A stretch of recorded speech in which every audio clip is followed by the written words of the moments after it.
La vérité, le cinéma c'est 24 fois la vérité par seconde. Aucun film n'aura fait couler autant d'encre. Genève, un assez joli lac, le Léman, sépare la ville en deux. Même un soldat, on ne peut pas le forcer à tuer quelqu'un. Le petit soldat, c'est comme à bout de souffle, un événement cinématographique. Ce qui est important, ce n'est pas la façon dont les autres vous regardent, c'est la façon dont on voit son propre visage. Il n'y a aucun doute, la force est supérieure à l'intelligence. Ce n'étaient plus les lumières de Genève, mais déjà celles de Rio de Janeiro. Jean-Luc Godard entreprit son second long métrage avec Le Petit Soldat. Quand on photographie un visage, on photographie l'âme qui est derrière.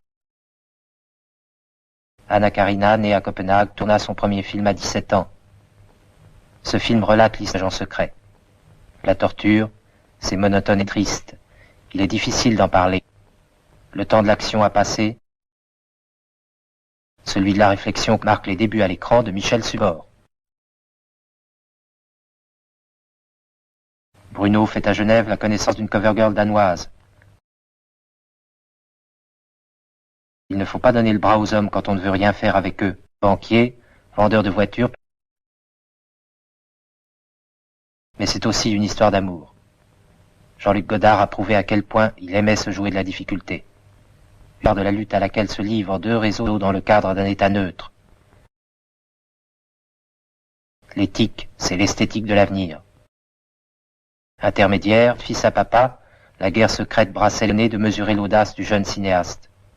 Une victoire, c'est mieux qu'une défaite. Le petit soldat, les hommes et les idées, a un rythme toujours plus sanglant. Après plus de la compagnie française d'information.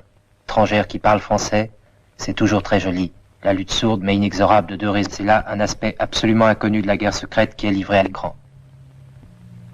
Maintenant, tout se tait, l'ennemi dans l'ombre se repose.